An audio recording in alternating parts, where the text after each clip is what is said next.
Hey, what's going on, guys? It's Will. So we're talking about IonQ. This is one of the big quantum players that I saw at CES when we checked them out after Jensen basically crashed the quantum market with those comments. And one of the things that we noticed is that IonQ, out of all the quantum companies, has kind of been holding its position the best. If I can somehow exit out of this, I don't know why that's not working. There we go.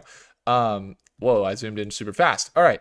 So IonQ, it's crazy because this is the crash we saw basically after Jensen the day before at the same event that I went to get information and meet the executives of IonQ so we could get some great content for the channel. And we have those videos out, so make sure to check them out and subscribe if you want to stay up to date with the quantum AI and space tech stock space, as well as crypto and real estate assets. This sell-off was huge. But the crazy part is, after that crash where Jensen said quantum computers are 10, 15 years away, we actually saw IonQ get back into stride. That's right. If we look from here and you just kind of look at this trend, well, I actually drew that pretty badly. Let's just start here. And you look at the support, it's already almost back in stride. I mean, it pushed up, it did get rejected here, but now we're seeing it literally get back to previous levels of where it was just a few days before it sunk back down. I mean, this is where it was before it made its run to the all-time high at $54. So this price territory that we're at, and the reason I have the trend above this is because this was the sell-off. This was most likely an overreaction from the market. And now when we're looking at this, I think I need to drop the SMA down to a more reliable figure. You can see that it is now pushing up on this SMA. It is breaking up above the EMA, which if you look at that blue line, oftentimes if it's above that blue line, that means it's bullish. If it's below, then it's bearish. And that's our exponential moving average. As you can see right now, it is crossing over on the MACD, crossing over on the RSI, and actually trying to break up above that 200-day moving average, which if it does, could potentially put it on track to continue in the direction that it's going, which would look kind of natural to the trend that we've seen here. And that would be about a 45% increase if it gets above previous highs. To previous highs, about 38%. What could happen if we're really going to see those comments hold a ton of weight? Yes, it's possible. If those comments are not an overreaction, quantum computing so much further away than being here right now, then yeah, we could see it sell back down. That would be healthy, could make sense if that were the case.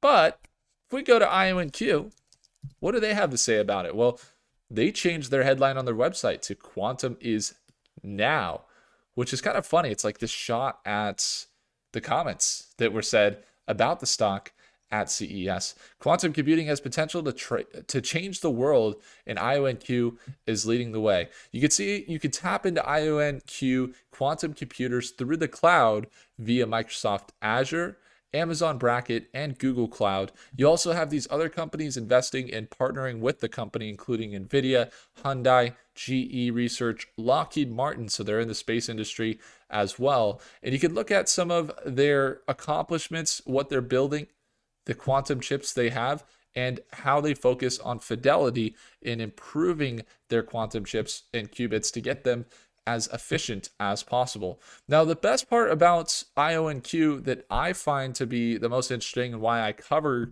the quantum space, I believe quantum technology has the potential to change the world. I think it's the next step in AI and is going to enable AI to make the groundbreaking changes in technology that we're on the brink of discovering here in 2025. And there's a few things that they're doing. They are scraping CO2 out of the air. They are improving battery efficiency. And you can see that with the car. They also, with 1,000 algorithmic qubits, are having improved drug discovery. One of the things that we noticed at CES is they said, you can see this, could help making more smarter robots, homes, cars, and more. When we went to CES, they said that they put 30 million data points into a quantum computer about the lithium ion battery, brought it down to just 8 options to improve the lithium ion battery efficiency by 70%. On top of that, they're working with other companies in the industries of drug discovery. We could even see that with Amgen, which we're working on binding peptide proteins, something you can't do with classical computers. At least it hasn't been discovered yet. However, quantum computers don't just operate on the molecular level, they're operating down to the atomic, the ionic level.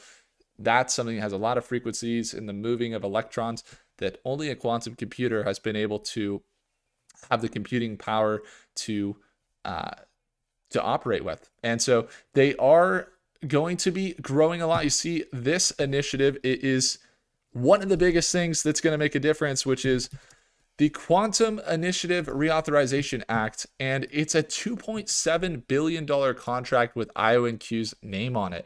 You see senators, quantum leaders back a $2.7 billion national quantum initiative.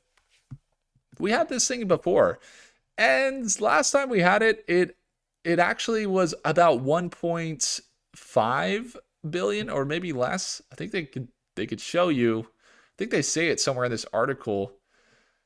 The last time they had it, I think it was like 1.3 billion, and it was from 2018 until like 2021 or something like that, or until this year. And now they're re-signing it, and you can see that IonQ, if this gets signed, this goes through. IonQ, you got NASA's quantum satellites. I thought I saw IonQ's name actually in this article. This is the Quantum Insider. You can see National Quantum Initiative, Department of Commerce to enhance quantum supply chain. Additionally, bill extends the program from 2029 to 2034. New federal agencies related to this. And I'm not seeing it at this moment. I don't see it at this moment, but I was pretty sure that we literally saw IonQ's name on this article. There it is. IonQ applauds the Senator Maria Cantwell in her efforts to reauthorize the National Quantum Initiative Act. So they're obviously looking forward to this. There's some quotes from the CEO and president of IonQ, which means that he has a hand in this bill, more or less. And you can see the quote says, the NQI is instrumental in driving the U.S. national quantum strategy and demonstrates how policy can support technology leadership. Now is the time for the U.S. government to employ quantum computing and networking technologies to help address many of society's complex challenges in areas such as security, finance, manufacturing, and life sciences. We encourage a swift passage of this necessary legislation, said Peter Chapman, president and CEO of IonQ. Now, we got to talk to some of the executives at IonQ, as well as IBM and Microsoft. And what I could tell you, there's some other companies that are up and coming. I was just doing some research on. One of them is this one, IonQ AI, that is specializing in improving the efficiency of quantum computers. That's a really cool one we'll be getting into here on the channel. But I think what we're going to have to see here is what the earnings look like as we head into 2025. So IonQ stock was having a surge in market cap up to 9 billion. Their year over year revenue went up by 102%. Their net income down 52 million. That's substantial. That's a pretty big negative net income. So that's what's been concerning. While they're beating the revenue and that looks good, that net income still, I know they're investing heavily in research development. They're probably over 400 or 500 employees at this point. The last consensus was 2023 and it said 324. They're a newer company from 2015, but when I went to CES, they're kind of on the forefront. They're working with some of the biggest companies. If you want, one of the ways we'll see how it's going to tap into their revenue is how much usage they're seeing on the cloud through, for example, AWS. I could tap in and use this quantum computer. I'm on Amazon's AWS, which handles all of the data for most companies, including Amazon, including Robinhood, including Netflix. They all run here on AWS. Tesla used to run on AWS before developing their own setup.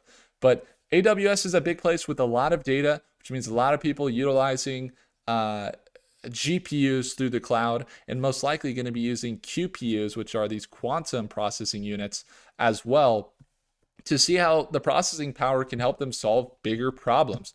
So IonQ is doing it. You could also find them over on Microsoft and on Google Cloud. So the biggest concern is their financials. I want to see it improve. I think we all want to see it improve. They're burning through some cash. They're improving their revenue by, I think it was 100%, but still net income is negative.